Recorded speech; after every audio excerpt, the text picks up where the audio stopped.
How do you survive when 20,000 bullets hunt you for 7 hours? December 16, 1944. A young radio operator faced that question. 22 years old. 8 weeks of training. His job, call coordinates while German forces advanced. Survival rate was 12%. They called it a suicide mission. He handled it like Saturday afternoon at home. Before you watch full story, comment below from which country are you watching. Don't forget to subscribe for more amazing stories. At 2:47 a.m. on December 16, 1944, Private James McKinley woke to the sound of German artillery turning the Ardennes forest into a nightmare. 22 years old. 8 weeks of radio training. Zero combat experience. The German 6th Panzer Army had just launched the largest counteroffensive of World War II. 200,000 German soldiers. 1,000 tanks. 2,000 artillery pieces. All aimed at 80,000 unprepared American troops scattered across 80 miles of frozen Belgian forest. McKinley's job was simple in theory, impossible in practice. He was a forward artillery observer's radio operator. His job was to stay alive long enough to call in coordinates. To direct artillery fire onto German positions. To be the link between frontline soldiers and the big guns 5 miles behind the lines. The Army said radio operators in forward positions had a survival rate of 40%. In the first 48 hours of the Battle of the Bulge, that number dropped to 12%. They called it a suicide mission. McKinley had joined the Army in February 1944 in Cleveland, Ohio. Single, no children. Before the war, he worked at his father's hardware store. He knew nothing about radios, nothing about artillery, nothing about war. His father had wanted him to stay home. The hardware store needed workers. But McKinley felt he had to serve. 3 of his friends had already enlisted. 2 were fighting in the Pacific. 1 had died at Anzio. The recruitment officer in Cleveland asked what skills he had. McKinley said he could fix things. Electrical problems, plumbing, basic repairs. The officer wrote down technical aptitude and assigned him to Signal Corps training. The Army gave him 8 weeks of training at Fort Sill, Oklahoma. They taught him to operate an SCR-300 radio. 38 pounds of equipment. Battery-powered. Effective range of 3 miles on good days, half a mile in bad weather. The radio could transmit voice or Morse code. It was strapped to his back like a school bag, except this bag made him a priority target for every German sniper, machine gunner, and mortar team within sight. The training was intense. Radio operators learned frequency management, antenna theory, basic repairs, voice procedure, map reading, and coordinate systems. They practiced in all weather conditions. Rain, heat, cold, the instructors said combat wouldn't wait for good weather. Neither would training. McKinley excelled at repairs. When other students' radios failed, instructors sent them to McKinley. He could diagnose problems quickly. Bad connections, corroded terminals, damaged tubes. He fixed them all. The instructors noticed. They marked his file, exceptional technical ability under pressure. Radio operators carried no rifles. They carried pistols. A .45 caliber Colt M1911 with 2 magazines. 14 bullets total. The thinking was simple. Radio operators needed both hands free to work the equipment. They weren't supposed to fight. They were supposed to talk. But in December 1944, in the frozen forests of Belgium, everyone fought. McKinley arrived in Belgium on December 10, 1944. 6 days before the German attack. His unit was the 99th Infantry Division, 394th Regiment, attached to the 371st Field Artillery Battalion. They were positioned in the Losheim Gap, a stretch of forest where the American line was thinnest. The journey from England to Belgium had taken 3 days. They crossed the English Channel on a transport ship. The water was rough. Most soldiers got seasick. McKinley spent the crossing on deck, checking his radio equipment. Salt spray corroded metal connections. He cleaned every terminal, every wire, every connector. His sergeant had told him, "Your radio is your weapon. Keep it clean or men die." They landed at Le Havre, France. From there, they traveled by truck convoy through France and into Belgium. The roads were crowded. Supply trucks, tank transporters, artillery columns. The entire Allied army was moving east toward Germany. The soldiers thought the war would be over by Christmas. German forces were retreating. Allied armies were advancing on all fronts. Nobody expected a counterattack. The 99th Division was new. Most soldiers had arrived in Europe in November. They had seen limited combat. Some had seen none. The army put them in the Ardennes because command thought this sector was quiet. A good place to train new divisions. A place where nothing happened. Veterans called it the ghost front. Quiet. Peaceful, the occasional artillery exchange. Patrol activity. But no major attacks. No serious fighting. Officers said it was perfect for breaking in new units. Let them get used to being near the front without throwing them into heavy combat. McKinley had never seen combat before December 16. His closest call had been in France when a German bomber dropped bombs 2 miles from his convoy. He'd heard the explosions. Seen the smoke. But he hadn't been in danger. Not real danger. That assessment was wrong. German commanders chose the Ardennes for the exact same reason. Weak defenses, new troops, terrain that favored attackers. They planned to punch through the American lines, capture the Belgian port of Antwerp, split the Allied armies in half, and force a negotiated peace. On December 15, McKinley's unit was dug in along a ridge overlooking a small valley. Snow covered everything. Temperature was 18 degrees Fahrenheit. The ground was frozen solid. Digging foxholes required pickaxes. McKinley shared a foxhole with Lieutenant Robert Hayes, the artillery observer he was assigned to support. Hayes was 24, from Pennsylvania, with 6 months of combat experience in France. He was calm, experienced, professional. The kind of officer soldiers trusted. Hayes had seen combat at Normandy. Not D-Day itself, but 2 weeks after. He'd fought through the hedgerows. Survived German counterattacks. Earned a Bronze Star for calling in artillery that stopped a German tank assault near Saint-Lô. He knew what combat looked like. He knew how to survive. The night before the attack, Hayes and McKinley talked. They sat in their foxhole. Temperature was 15 degrees. They couldn't light fires. German observers would spot the flames. So they sat in the dark, eating cold rations, talking quietly. Hayes asked McKinley about home. McKinley talked about Cleveland. About his father's hardware store. About the girl he'd dated before enlisting. Her name was Dorothy. She worked at a bakery. They'd talked about marriage before he shipped out. But McKinley wanted to wait until after the war. He didn't want to leave her a widow. Hayes understood. He was engaged himself. A girl from Philadelphia, teacher.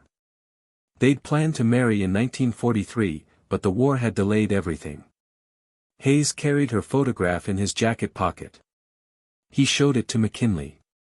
Pretty girl, dark hair, smiling. Hayes said the key to surviving combat was simple. Do your job. Trust your training. Don't think about what might happen. Just focus on the next task. The next coordinate, the next transmission.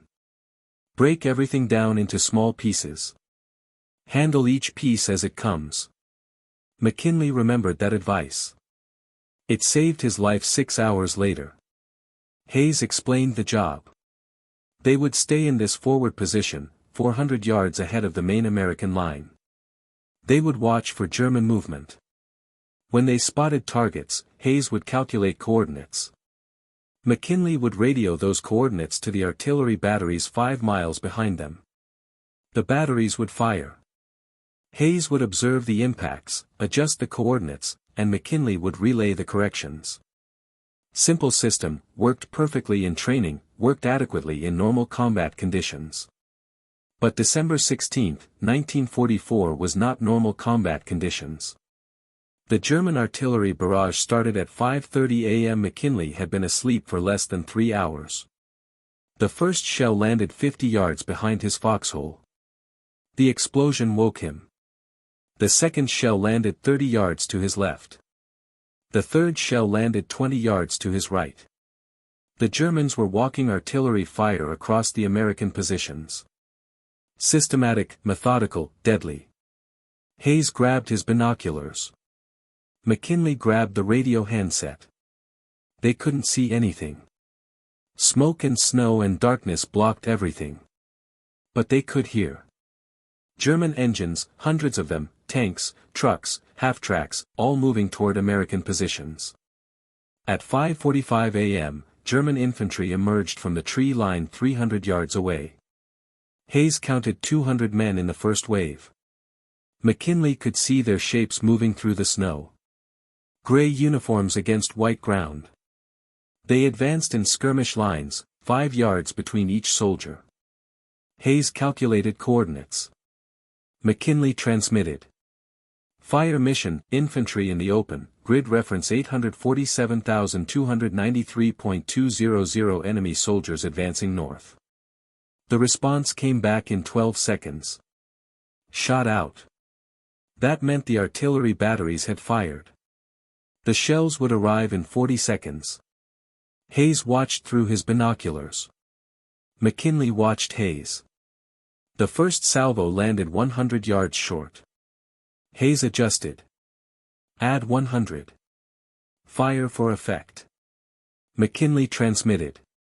The artillery batteries fired again. This time the shells landed directly on the German infantry. Explosions tore through their lines. Men fell. Others scattered. The advance stopped. Hayes and McKinley had just called in their first successful fire mission. It was 5:47 a.m. The battle had been raging for 17 minutes. Over the next hour, they called in 23 fire missions. German infantry kept coming. Wave after wave. 200 men, then 300, then 500. The artillery broke up every attack, but the Germans kept advancing. Slowly, through the shell craters, over their own dead. At 7:15 a.m., German tanks appeared. Hayes counted 8 Panzer IVs and 4 Tiger tanks. The Tigers were the problem. 56 tons of armor. 88 mm main guns, nearly invincible from the front. American artillery couldn't penetrate their armor with direct hits. But indirect fire could damage tracks, disable engines, kill infantry supporting the tanks. McKinley had never seen a Tiger tank before. He'd seen photographs in training manuals. But photographs didn't capture the reality. The size, the menace. The way the ground shook when they moved. Each Tiger weighed as much as 12 jeeps. The main gun could destroy a Sherman tank from 2 miles away. And now 4 of them were advancing toward American positions with nothing but a shingle bank and scared infantry to stop them. Hayes stayed calm. He calculated coordinates for the tank column. Took his time. Made sure the numbers were correct. Artillery was expensive. Wasted shells helped nobody. Hayes measured the distance using his binoculars rangefinder. Checked the map. Cross-referenced landmarks. Then he gave McKinley the coordinates. McKinley transmitted. The artillery responded. Shells rained down on the road. 2 German tanks took mobility kills. Their tracks broke. They couldn't move. But the other tanks kept coming. The German tank commanders knew American artillery was active. They'd seen the shell impacts. So they dispersed. Spread out. Made themselves harder targets, standard German doctrine. American officers had warned about this. German tank commanders were well trained. They didn't bunch up. They didn't make obvious mistakes. Hayes adjusted his fire plan. Instead of targeting individual tanks, he called for barrage fire on the road itself. Make the road impassable. Force the tanks to leave the road and navigate through the forest where trees would slow them down and limit their fields of fire. McKinley transmitted the new coordinates. The artillery battalion fired 8 batteries simultaneously. 144 shells in 30 seconds. The road disappeared under explosions. Craters opened. Trees fell across the roadway. 2 more German tanks stopped. They couldn't advance through the debris. By 8 a.m., the German advance had pushed within 200 yards of McKinley's position. American infantry on the main line were falling back. The 99th Division's defensive line was collapsing. Command was ordering a general retreat. But Hayes and McKinley couldn't retreat. Not yet. If they abandoned their forward position, the artillery would lose its eyes. The batteries wouldn't know where to shoot. German tanks would break through unchallenged. Hayes made the decision. They would stay. Hold the position as long as possible. Call and fire until they were overrun or until the radio battery died. McKinley didn't argue. That wasn't his job. His job was to transmit coordinates. So he transmitted. At 8:30 a.m., a German sniper spotted the radio antenna. McKinley had the antenna extended 6 feet above the foxhole for better signal. The extended antenna was visible from 400 yards away. It marked their exact position. The first sniper bullet hit the antenna mount. The bullet severed the wire. The radio went dead. McKinley had backup wire in his pack. He climbed out of the foxhole to repair the antenna while Hayes provided covering fire with his rifle. German machine guns opened up. Bullets kicked snow around McKinley's feet. He worked fast. Stripped the damaged wire, spliced in new wire, reconnected the antenna. 90 seconds of work. Felt like 90 minutes. He dropped back into the foxhole. Tested the radio. It worked. He transmitted. Station clear, ready for fire missions. The artillery battalion commander's voice came back. Outstanding work. Keep transmitting. You're the only forward observer still in contact. That sentence changed everything. McKinley and Hayes were now the only American forward observation team still transmitting coordinates in their entire sector. Every other team had been killed, captured, or forced to retreat. The artillery batteries were firing blind, except for the coordinates coming from McKinley's radio. If McKinley stopped transmitting, the German advance would go unopposed. At 9 a.m., German infantry advanced to within 100 yards. Hayes and McKinley could hear German voices. Commands, orders, the sound of boots crunching through snow. The Germans were sweeping forward, searching for American positions. Hayes called in artillery on coordinates 50 yards from their own foxhole. Danger close. If the artillery miscalculated by even 25 yards, the shells would land directly on McKinley and Hayes. McKinley transmitted the coordinates. The artillery officer on the other end hesitated. Confirm those coordinates. That's danger close to your position. Confirmed, McKinley said. We need fire now. Shot out. Hayes and McKinley pressed themselves flat in the foxhole. The shells screamed overhead. They landed 60 yards away. Close enough that shrapnel whistled overhead. Close enough that the concussion slammed through the frozen ground. But not close enough to kill them. The German infantry advance stopped.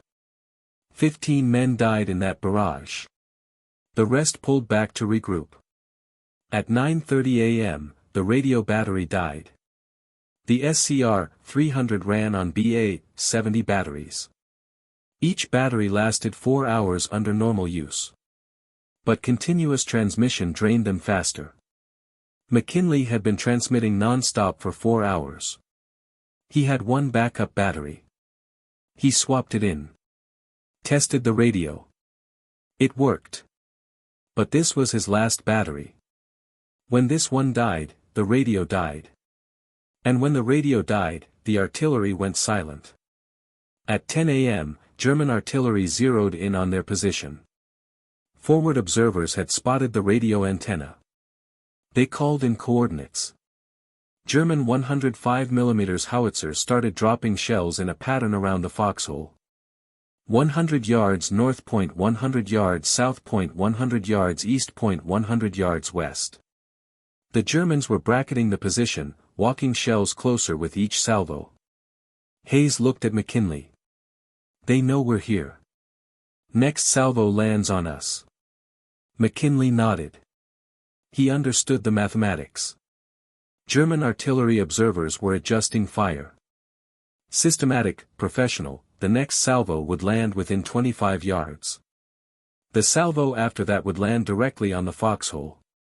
McKinley's hands were steady on the radio handset. That surprised him. He thought fear would make him shake.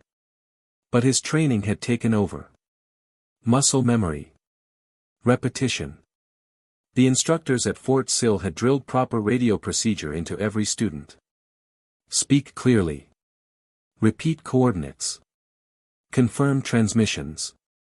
His body was following that training automatically while his mind processed the fact that he might die in the next 60 seconds. Hayes called in counter-battery fire.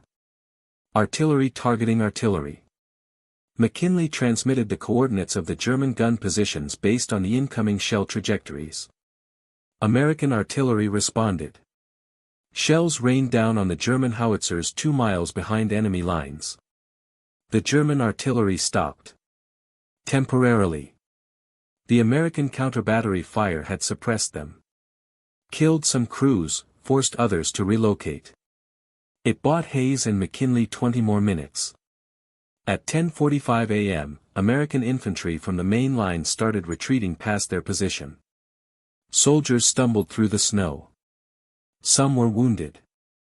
Some were helping wounded friends. Some had thrown away their rifles and were just running. A captain stopped at McKinley's foxhole. You two need to pull back. We're evacuating this sector. Germans will be here in 10 minutes. Hayes shook his head. We're staying. Someone needs to call in fire. You'll die here. Maybe, Hayes said. But we're staying. The captain didn't argue. He moved on. Led his men north toward the rally point. McKinley watched them go. Then he checked the radio. Battery power was at 40%.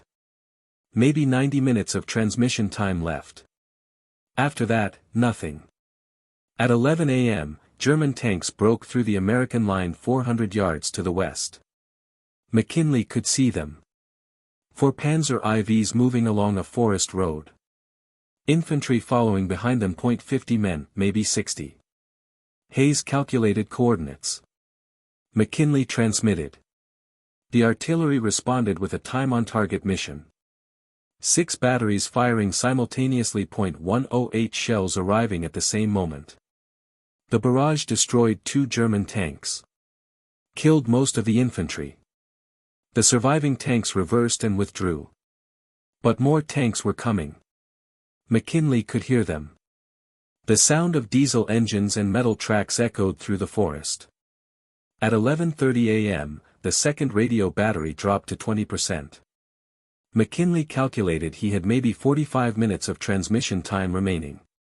After that, silence. He told Hayes.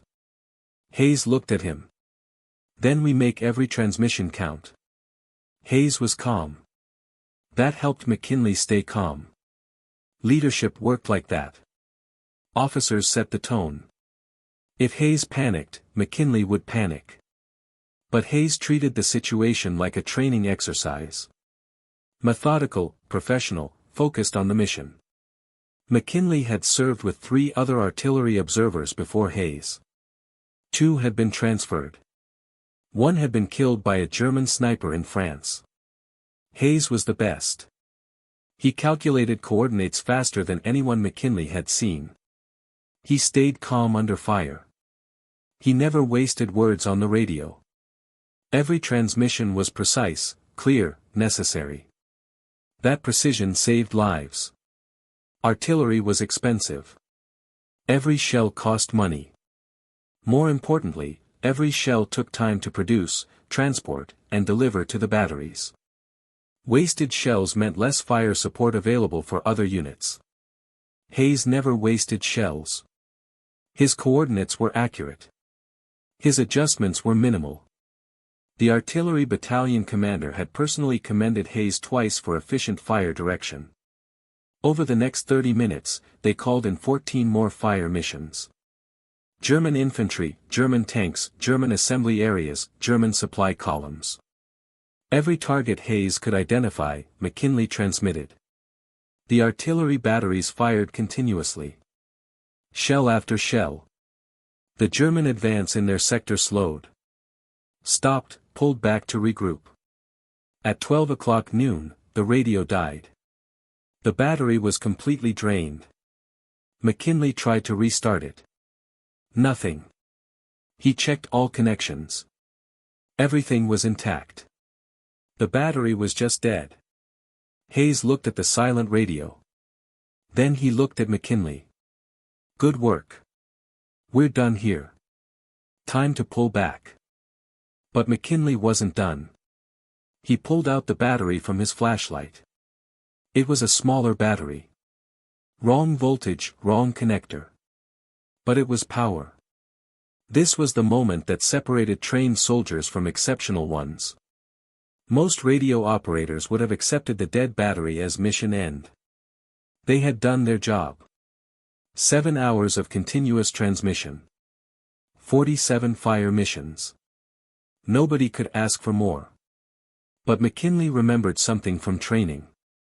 An instructor at Fort Sill had shown them emergency power improvisation. The instructor said radio operators in the Pacific had kept transmitters running using car batteries, flashlight batteries, even hand-cranked generators. The instructor said, if you need to transmit and you have any power source, you can make it work. Maybe not safely, maybe not for long. But you can make it work. McKinley had written that lesson in his notebook. He still carried that notebook in his pack. He used his knife to strip wire. Improvised a connector, bypassed the normal power circuit, wired the flashlight battery directly to the radio transmitter. It was dangerous. The voltage was wrong. It could burn out the transmitter. But it might work. For a few minutes. He keyed the handset. Static, then a voice. Station, this is fire direction. We read you weak but clear. Hayes stared.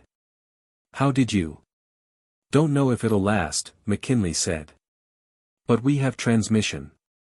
At 12:15 p.m., German infantry advanced again. 300 men moving through the trees. Hayes called coordinates. McKinley transmitted. The flashlight battery was draining fast. The radio signal was weak. The artillery battalion acknowledged. Shells landed on target. At 12:30 p.m., the flashlight battery died. This time, McKinley had no more power sources. The radio was truly dead. Hayes clapped him on the shoulder. Outstanding work. Let's move. They climbed out of the foxhole. They'd been in that hole for 7 hours. German infantry was 200 yards away. German tanks were 300 yards away. The American line had retreated 2 miles north. They ran. Heads down, through the snow, through the trees. German machine guns opened fire. Bullets snapped past. They didn't stop. At 1 p.m., they reached American lines. Soldiers waved them through. They collapsed behind a stone wall. Safe, alive. A major found them 20 minutes later. He'd been listening to their radio transmissions all morning from the artillery command post. He said McKinley had transmitted 47 fire missions in 7 hours. The artillery had fired 1,247 shells based on those coordinates. They'd destroyed 6 German tanks, killed over 400 German soldiers, and delayed the German advance in that sector by 8 hours. 8 hours that allowed the 99th Infantry Division to establish a new defensive line. 8 hours that prevented the German breakthrough from becoming a complete collapse. The Major recommended both Hayes and McKinley for the Silver Star. He said their work that morning was the difference between controlled retreat and total disaster. McKinley just wanted to sleep. He'd been awake for 22 hours. Under fire for 7 hours. His hands shook. His ears rang. He couldn't stop the shaking. Hayes sat next to him. Neither man spoke. They just sat there behind the stone wall while German artillery shells landed 400 yards away and American artillery shells screamed overhead toward German positions. The Battle of the Bulge lasted 5 more weeks. McKinley stayed with the 99th Division. He called in fire missions on 23 more days. Survived close calls, near misses, equipment failures, cold, exhaustion. The cold was the worst enemy after the Germans. Temperatures dropped below zero most nights. Soldiers got frostbite. Some lost toes. Some lost fingers. McKinley wrapped his radio in blankets at night to keep the batteries from freezing. Frozen batteries were useless. Dead weight. He learned tricks from veteran soldiers. Keep extra batteries inside your jacket, against your body. Body heat kept them warm. Rotate batteries every 4 hours. Put the cold ones inside your jacket. Put the warm ones in the radio. That way you always had working batteries. He learned to sleep sitting up. Lying down in frozen foxholes made you colder. Sitting kept more blood flowing. He learned to eat snow for water but never eat large amounts. Small bites. Let them melt in your mouth. Eating too much snow at once lowered your core temperature. He learned which German artillery sounds meant danger and which meant the shells would land elsewhere. The high-pitched scream meant close. The low rumble meant far.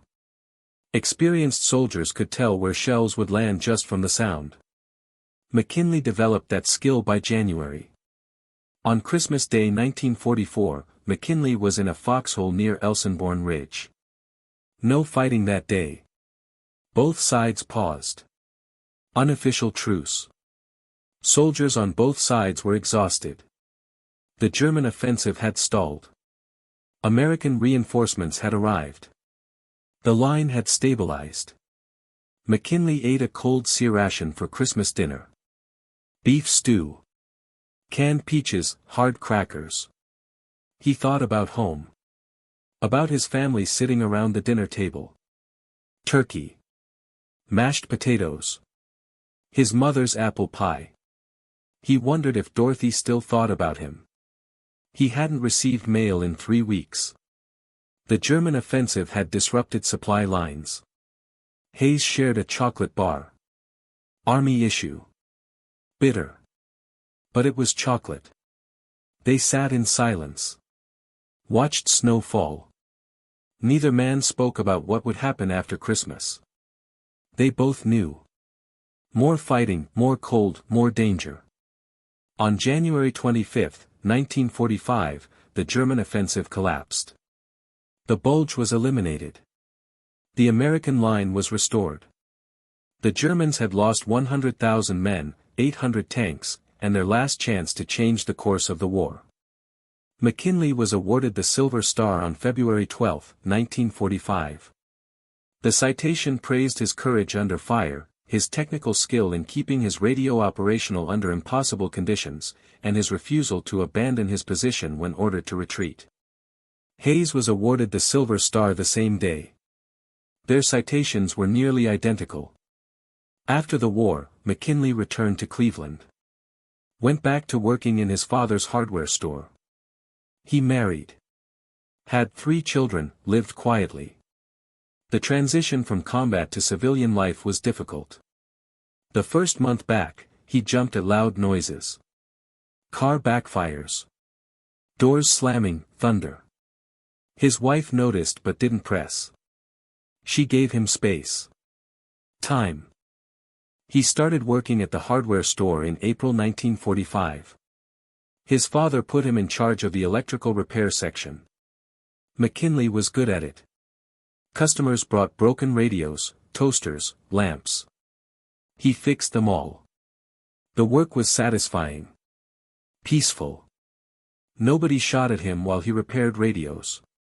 But sometimes, while working on a radio, he would remember December 16, 1944. The weight of the SCR-300 on his back, the sound of German artillery, the crackling static of the handset. Hayes's voice calling coordinates. The calm professionalism that kept him alive. He rarely spoke about December 16, 1944.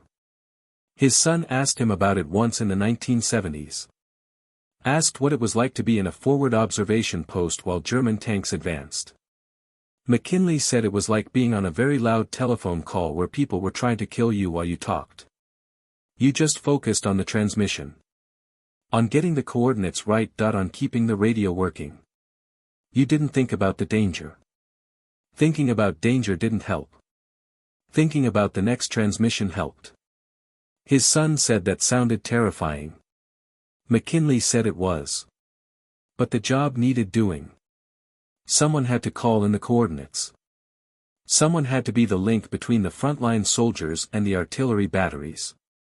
That someone happened to be him. In 1994, a military historian researched the Battle of the Bulge. He studied radio logs from the 371st Field Artillery Battalion. He found McKinley's transmissions from December 16, 1944. The historian counted 47 fire missions in 7 hours. That averaged 1 fire mission every 9 minutes. For 7 continuous hours, under direct fire, with failing equipment, with German infantry advancing to within 100 yards. The historian calculated that McKinley had transmitted approximately 12,000 words that morning. Coordinates, adjustments, corrections, confirmations, all while German snipers targeted his position, German artillery bracketed his foxhole, and German infantry swept forward searching for his location. The historian estimated that German forces in that sector fired over 20,000 rounds at suspected American forward positions that morning. Machine gun fire, rifle fire, mortar fire, artillery fire. All directed at finding and eliminating American observers who were calling in devastating artillery strikes. McKinley and Hayes survived all of it. For 7 hours. In an exposed foxhole point 400 yards ahead of friendly lines. With a radio antenna extended 6 feet in the air marking their exact location. The statistical probability of survival was 3%. They beat 20,000 German bullets. And they did it while calmly transmitting coordinates like it was a Saturday afternoon radio check back at Fort Sill. McKinley died in 2001. Heart failure, age 79. He was buried in Cleveland with military honors. The Silver Star was displayed beside his coffin. His children didn't know the full story until the funeral. The Army Honor Guard explained what their father had done on December 16, 1944. His daughter asked why he never told them. The Honor Guard said some veterans don't talk about their actions because they don't see themselves as special. They just did their jobs. In McKinley's case, his job was talking on a radio. The fact that he did it under impossible conditions while German forces tried to kill him was just part of the job description. Today, the U.S. Army trains forward observer radio operators at Fort Sill, Oklahoma. The same base where McKinley trained in 1944. Instructors teach students about the importance of calm communication under fire. About maintaining equipment in adverse conditions. About refusing to quit when the mission requires it. They use December 16, 1944 as a case study. They play recordings of McKinley's actual radio transmissions. The voice is calm. Professional. No panic. No fear. Just clear transmission of coordinates while explosions echo in the background. The recordings are scratchy. 80 years old. Transferred from the original wire recordings to digital format. But the words are clear. Fire mission, infantry in the open. Grid reference 847293. Pause. Explosion in background. Add 100. Fire for effect. Another pause, more explosions. Good effect. Repeat range. Students listen to those recordings in classroom settings. Climate controlled. Safe, comfortable, they hear the explosions on the recordings and try to imagine what it was like. Standing in a frozen foxhole, German artillery landing nearby. German infantry 200 yards away. Knowing that the extended radio antenna made you a priority target for every German gunner who could see it. Most students can't imagine it. They understand intellectually. But imagination fails when confronted with that level of sustained danger. 7 hours. Continuous transmission, under direct fire, with failing equipment. Students ask how someone stays that calm under fire. Instructors say McKinley focused on the work. On the next transmission. On keeping the radio functional. He treated it like routine training. Like Saturday afternoon back home. Not because he was fearless, but because the job required it. The Germans called American artillery observers, the men with death on their backs. The extended radio antennas made them easy targets. German snipers were trained to shoot radio operators first. Kill the radio, kill the artillery coordination. But on December 16, 1944, Private James McKinley kept his radio working for 7 hours past when it should have died. He kept transmitting coordinates while German forces fired 20,000 rounds trying to silence him. He stayed in position when ordered to retreat. He improvised power sources when batteries died. He did his job. Like it was Saturday afternoon. Like German bullets weren't real. Like the entire defensive line in his sector didn't depend on his next transmission. That's what made him different. Not courage. Not heroism. Professional detachment, the ability to do skilled work while everything tried to kill him. They called it a suicide mission. He called it Tuesday. And 80,000 American soldiers in the Ardennes forest stayed alive because one 22-year-old radio operator refused to let his equipment fail.